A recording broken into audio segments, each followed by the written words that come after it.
Gustaríame que elas tuveran a súa carreira, estuveran sentadiñas aí, e mira, a cousa que tuveran un soldo diario.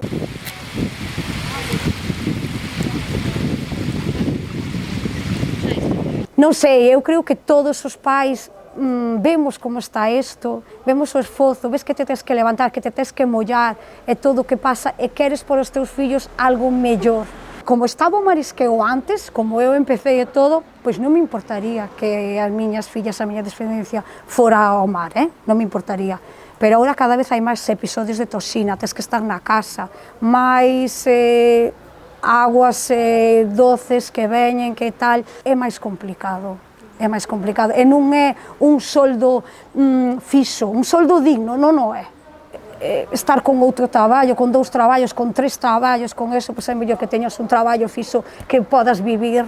E sinto, de verdade, porque é unha cousa bonita, é un traballo bonito, é o noso, pero é así.